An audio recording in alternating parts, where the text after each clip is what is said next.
heinous crimes to unexpected acts of vengeance, corrupt officers reveal the darkest side of justice. In this video, we'll delve into the stories of police officers who fell from grace, crossing unimaginable lines and leaving behind a legacy of terror, corruption, and devastating consequences. To kill police officers and their families and to get away. From double lives that defied the law to trials marked by violence, these stories not only shock us, but also expose how corruption can consume even those sworn to protect us. Prepare to uncover the most shocking cases. Are you sorry? For the victim? Yes. Yes. Where justice and vengeance collide in ways you never thought possible. Cabo Bruno. In Brazil, the name Cabo Bruno became synonymous with terror and controversy.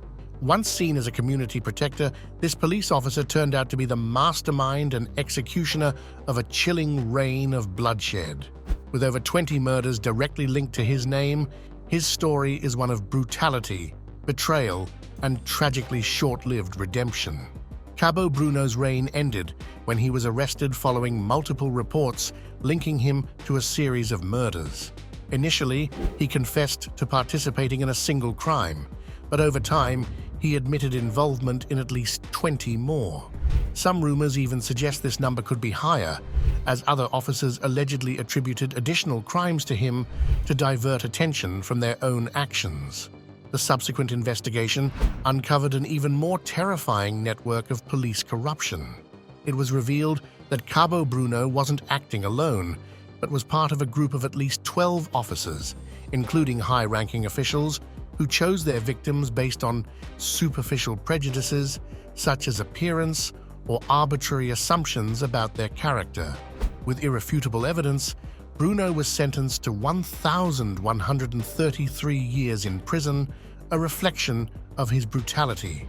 Yet prison did little to tame his indomitable spirit. He attempted to escape 3 times, earning a notorious reputation within the penal system. However, Cabo Bruno's story didn't end with his crimes. During his imprisonment, he claimed to have found faith and converted to evangelical Christianity. His transformation seemed genuine to many, as he became a pastor in the prison chapel, inspiring fellow inmates, including Lindenberg Alves, another infamous criminal. In 2008, he married a volunteer who worked at the chapel, further solidifying his new identity as a man of faith. Despite his past, Cabo Bruno was released in 2012 under a semi-open regime. Reports of his exemplary conduct in prison and efforts at redemption outweighed his dark history. About his punishment and about the suffering of his victims that led him down this trail. Though the decision sparked controversy, his previous escape attempts had previously denied him temporary leave, leading many to question whether his change was truly sincere. However, Cabo Bruno's freedom was brief and tragic. Just a month after his release, he was murdered in what was described as a professional-style execution.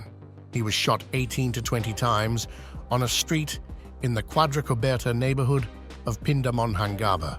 The brutal attack made it clear that his past still haunted him, and for some, redemption wasn't enough to erase his crimes. If you thought Cabo Bruno's downfall was shocking, wait until you hear about another officer whose legacy of terror was even darker and more terrifying: Theodore Dyer. In the quiet town of Grand Haven, Michigan, Theodore Dyer was known as a kind and trustworthy neighbor. But behind his affable smile and respectable facade lay a predator whose crimes would shock not only his victims, but the entire community. It all began in April 2012 when Mary and her 9-year-old daughter moved into the apartment next to Dyer's. At first, he appeared to be an ideal neighbor, friendly, polite, and always willing to help. Without children of his own, Dyer showed a particular interest in Mary's daughter, a gesture initially seen as simple kindness. However, this behavior would soon reveal a much darker motive. In June 2013, Mary began noticing odd behavior from Dyer. One night, trusting her instincts, she decided to check on her daughter at Dyer's apartment. Entering unannounced, she was met with an unthinkable scene. Dyer was abusing her daughter. Horrified, she immediately rescued her child and brought her home. After a painful confrontation, Mary uncovered the devastating truth. Dyer had assaulted her daughter on at least 3 occasions. The case was reported immediately, and Dyer was arrested. During the trial, Mary bravely recounted the horrific events, exposing how her trust had been so cruelly betrayed. In 2014, Theodore Dyer was convicted of first-degree criminal misconduct and sentenced to the Saginaw Correctional Facility. Yet his story was far from over. Inside prison, Dyer shared a cell with Stephen Sanderson, an inmate serving life for a murder committed in 1991. News of Dyer's crimes quickly spread among the inmates, who adhered to an unspoken moral code that harshly condemned child abusers. Upon learning of Dyer's actions, Sanderson decided that justice needed to be swift and final. In October 2014, following a confrontation in their cell, Sanderson strangled Dyer to death. At his trial, Sanderson confessed to the murder without remorse. "I'm no hero," he stated. "I did it because I couldn't stand what he had done." People think I'm some kind of hero, but I'm actually not. I just, did what I thought was best. Although Sanderson was given a second life sentence, it had no practical impact on his fate, as he was already serving life imprisonment. The death of Theodore Dyer brought bitter relief to Mary. While she hadn't wished for his death, she admitted to feeling a sense of peace, knowing her daughter would no longer live in fear of him. This case shook the town of Grand Haven and shed light on the moral complexities within the prison system, where inmates often enforce their own brand of justice. The story of Theodore Dyer is a chilling reminder that the greatest dangers can sometimes hide behind the most innocent-seeming appearances. His tragic end raises questions about the nature of justice and the consequences of humanity's darkest actions. If you thought justice inside prison walls was shocking, wait until you hear about another officer whose life took an even more chilling turn. Gerard John Schaefer.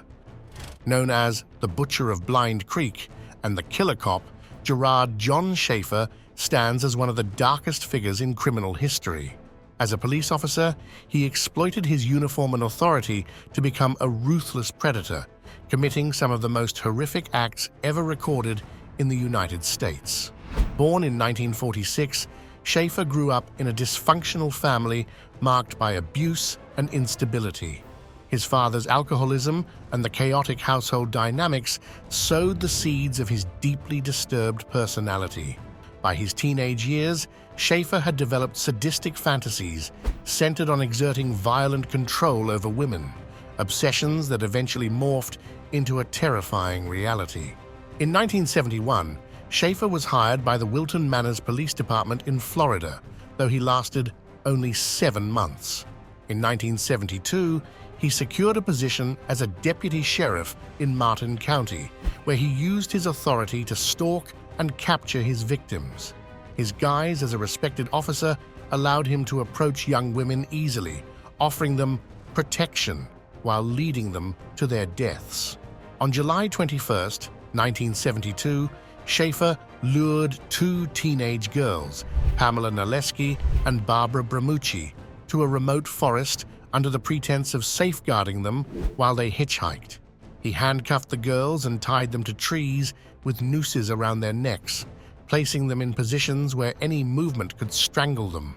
A sudden radio call interrupted his plans, giving the girls an opportunity to escape and report the attack. Though Schaefer claimed his actions were a lesson about the dangers of hitchhiking, his true intentions were undeniable. Subsequent investigations revealed a chilling pattern of torture, abuse, and murder. Schaefer had kidnapped, tortured, and killed up to 26 women, many of whom were found in conditions eerily similar to those he had attempted to impose on Pamela and Barbara. His methods included sadistic rituals, torture, and strangulation, leaving a trail of horror and suffering in his wake. After his arrest, Schaefer attempted to manipulate the narrative surrounding his crimes. He requested to be sent to a psychiatric hospital and even cooperated with authorities to solve other cases, including dismantling an international child exploitation ring. However, His efforts to portray himself as redeemable did nothing to lessen the magnitude of his crimes or the pain he caused. On December 3, 1995, Schaefer met a violent end in prison. Following a dispute over hot water, a fellow inmate stabbed him more than 40 times. His brutal death mirrored the atrocities he had inflicted on his victims. Schaefer's story serves as a stark reminder of the dangers of ignoring warning signs in those who hold positions of authority. He used his role as a law enforcement officer to prey on innocent women, leaving behind a legacy of fear and suffering. His case raises unsettling questions about how someone so deeply disturbed could rise to power and how the system failed to detect the threats he posed. If you think an officer can hide so much evil beneath a uniform, wait until you hear about another cop whose double life terrorized those who trusted him most. Paul Razzo. Paul Razzo, a former officer with the Los Angeles Police Department, LAPD, was celebrated as a hero for his acts of bravery. However, behind his honorable facade lay a dark truth that left an indelible mark on his community. His story reveals how even the most decorated officers can descend into profound corruption. Once hailed as a model officer, Razzo dedicated more than 2 decades to the LAPD. In 2016, he received the prestigious Medal of Valor, the department's highest honor, after rescuing a man trapped in a burning car while off duty. To his colleagues and the public, Razzo embodied the best of law enforcement: dedication, courage, and commitment. Yet this carefully cultivated image unraveled catastrophically in May 2023. On May 10, 2023, detectives from the Los Angeles County Sheriff's Department arrested Razzo following an investigation that uncovered multiple allegations of child abuse. The charges included lewd acts and harassment involving children aged 9 to 13, crimes committed over more than a decade between 2006 and 2017. Among the victims were 2 of Razzo's own relatives and the children of a former partner, making the revelations even more shocking to those who once regarded him as an honorable figure. Details of the crimes exposed a long pattern of abuse that starkly contrasted with Razzo's public persona. His sudden retirement in March 2023, just 2 months before his arrest, now appeared suspicious in hindsight. All indications are that there were 3 men inside that car, suggesting he may have been attempting to avoid the impending scandal. Charged with 8 counts of lewd acts with minors, Razzo's bail was set at $2 million. Authorities made a public appeal for additional victims to come forward, suspecting that his crimes might have been more extensive than initially known. However, Razzo would never face justice in court. On May 20th, 2023, just 10 days after his arrest, the Los Angeles County Sheriff's Department reported Razzo's death while in custody. He was reportedly receiving treatment for a pre-existing medical condition when he died. The mysterious circumstances surrounding his death left many questions unanswered. Although an autopsy was ordered to determine the exact cause, the results were never made public. The LAPD, reeling from the accusations and the tragic turn of events, launched an internal review of Razzo's career. This review focused on his tenure as a training coordinator, a role that placed him in direct contact with new recruits, raising troubling questions about what other misconduct may have gone unnoticed. Meanwhile, the department reaffirmed its commitment to zero tolerance for abuse and misconduct within its ranks. Razzo's death denied his victims and their families the closure that a trial might have offered.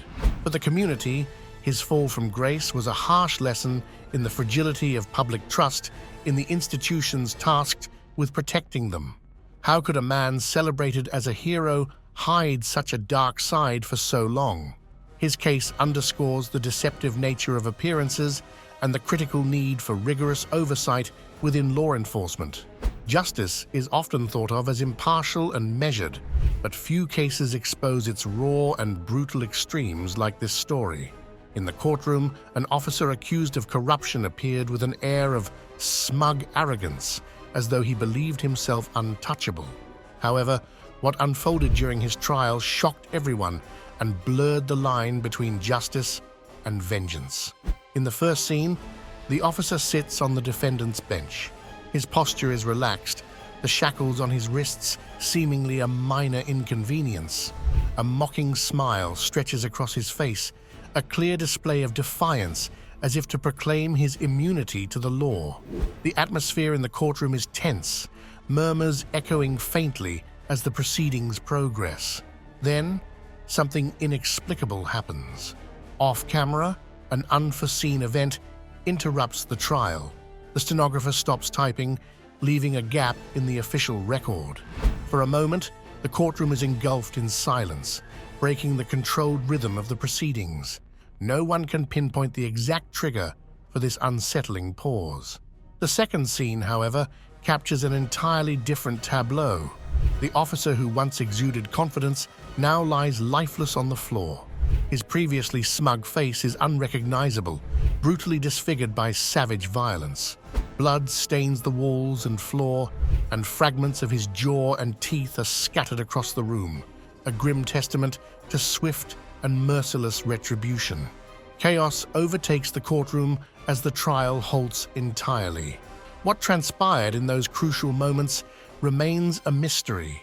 Some witnesses speculate that someone in the gallery, unable to endure the defendant's mockery of justice, acted in fury. Others suggest it was an orchestrated act of vengeance by individuals outside the courtroom. What is undeniable is that this incident raises profound questions about the boundaries of official justice and the corrosive power of corruption. The stark contrast between the two images, the defendant's initial arrogance and his grisly fate, underscores the unpredictable consequences of accumulated injustice. Where does legal process end and vengeance begin? This chilling case forces us to reflect on the fragile balance between justice and reprisal. Carroll Edward Cole. In an exclusive television interview, condemned killer Ed Cole talked about his life. Carroll Edward Cole stands as a grim and tragic example of how an abusive, neglected childhood can transform into a life of violence and terror. Active during the 1970s and 1980s, Cole murdered numerous women across multiple states, leaving a trail of death that ultimately led to his execution. His story also raises troubling questions about the long-term consequences of untreated childhood trauma. Born on May 9, 1938, in Sioux City, Iowa, Carroll Edward Cole endured a chaotic, abusive upbringing.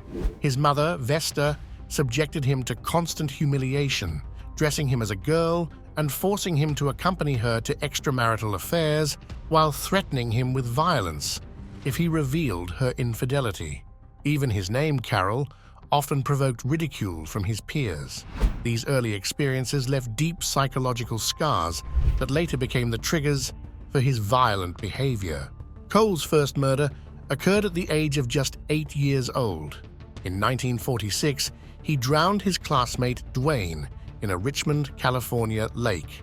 Though the death was ruled accidental at the time, Cole later confessed to the crime, calling it the start of his life as a killer. As he grew older, his problems worsened. Arrested for petty crimes and violent behavior, Cole's military service in the U.S. Army ended in 1958 due to misconduct, including stealing firearms. In the 1960s, Cole's violent tendencies escalated. He was admitted to mental institutions after confessing to fantasies of strangling women and was diagnosed with antisocial personality disorder. Despite these warnings, his release marked the beginning of a spree of heinous crimes. In 1963, after setting fire to a motel during a mental breakdown, he attempted to strangle an 11-year-old girl, earning him a 5-year prison sentence. Between 1971 and 1980, Cole embarked on a killing spree that spanned several states, including California, Nevada, and Texas. His victims, primarily women he met in bars, were charmed by his charisma, only to be strangled later. He often staged their deaths to appear natural, allowing him to evade detection for years. His killing spree ended in 1980 when Dallas police found him at the scene of a murder. During his trial, Cole not only admitted to the murder in question, but also confessed to a series of killings in previous years. Convicted in Texas for 3 murders, he was sentenced to life imprisonment and later extradited to Nevada, where he received additional sentences for 2 more murders. Throughout his incarceration, Cole never denied his crimes and insisted he deserved punishment. On December 6, 1985, he was executed by lethal injection at Nevada State Prison. In his final words, Cole rejected any appeals, asserting that he deserved to die for his actions. Carol Edward Cole's life is a chilling case that combines the devastating effects of childhood trauma with the failure to intervene early. His story underscores how untreated psychological wounds can manifest in extreme and destructive behaviors. While his crimes were horrific, his life also serves as a stark reminder of the need to identify and address signs of mental illness and abuse in children. Gennady Movich. In the quiet oblast of VBK in the Soviet Union, Gennady Movich led a double life that would horrify an entire nation. Beneath the veneer of a model citizen and respected Communist Party member lurked a twisted mind responsible for more than 30 murders. Walking backwards in the direction of police, you can see them about to take the second suspect. His story is one of the most chilling and revealing of the Soviet era. Born in 1947 in the small village of Ist, Gennady Movich appeared destined for an unremarkable life. After serving in the military, he returned home in 1971 and worked diligently, maintaining an outwardly tranquil existence. However, a personal setback triggered a descent into darkness. His girlfriend left him to marry another man. This rejection ignited a spree of brutal murders. Movich committed his first murder on a dark road, killing a young woman in a fit of rage.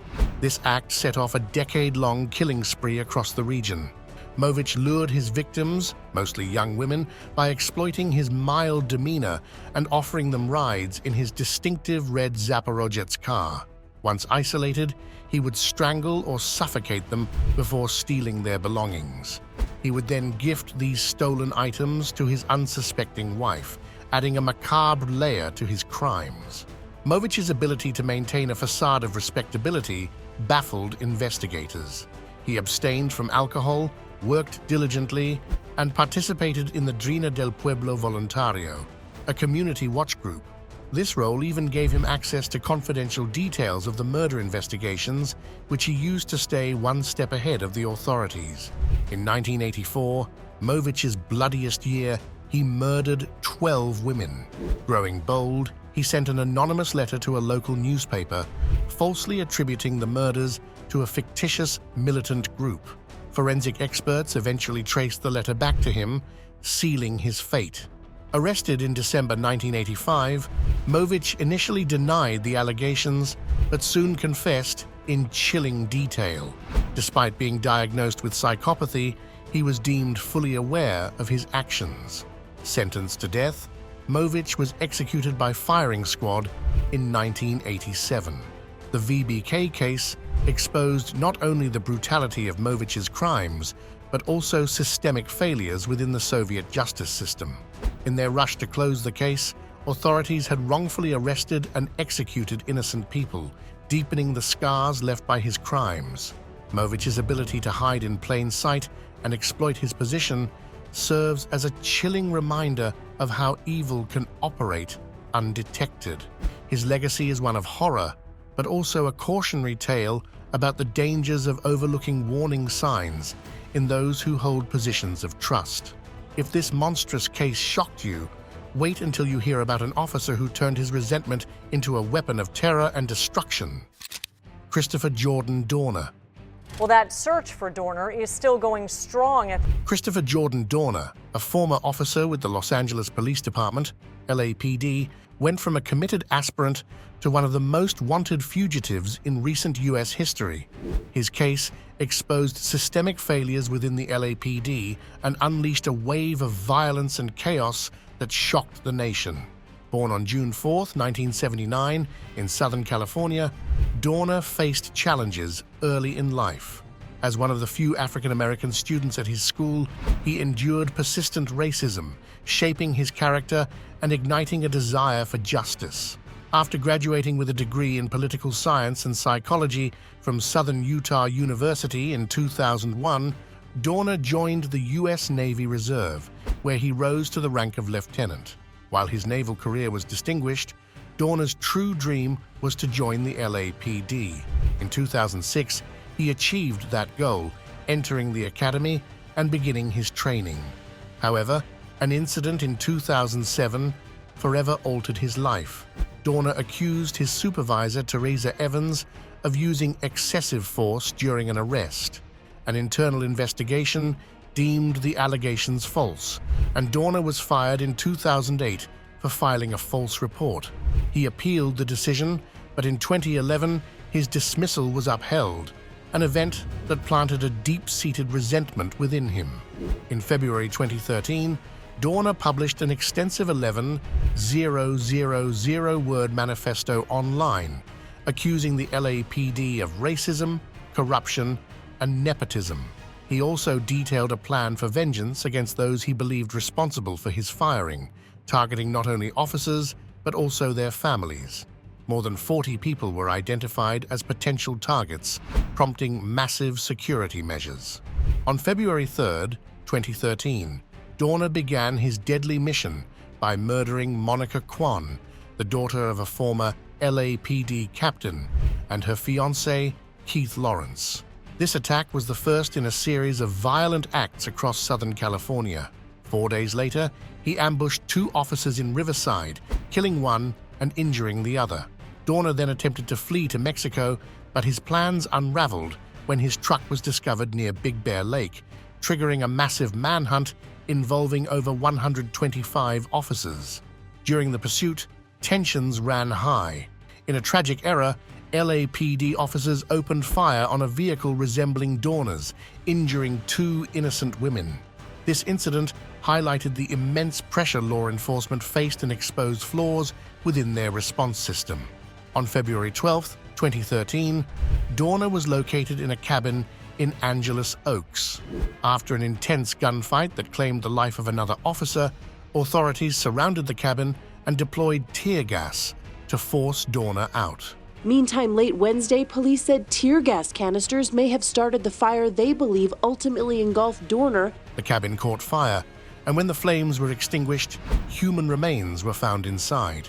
An autopsy confirmed they belonged to Dorner, who had died from a self-inflicted gunshot wound.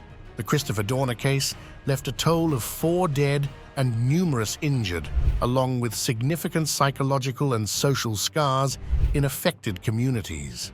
His manifesto sparked intense scrutiny of the LAPD, reigniting discussions about racism, corruption, and the department's handling of internal complaints. While his accusations raised valid questions, Dorner's violent methods turned him into a symbol of the devastating consequences of unchecked vengeance. Dorner remains a polarizing figure. To some, he exposed systemic issues demanding urgent attention. To others, his destructive actions brought only pain and chaos, undermining any hope for peaceful justice. From the crimes of officers who used their positions to terrorize, to brutal endings that reveal the clash between justice and vengeance, these stories highlight what happens when society's protectors cross the line. The cases of Theodore Dyer, Gerard Schaefer, and Christopher Dorner, among others, serve as haunting reminders of how power can corrupt and how justice sometimes manifests in unpredictable ways. These narratives leave us with pressing questions. How can we ensure that those who wear the uniform are worthy of the trust we place in them?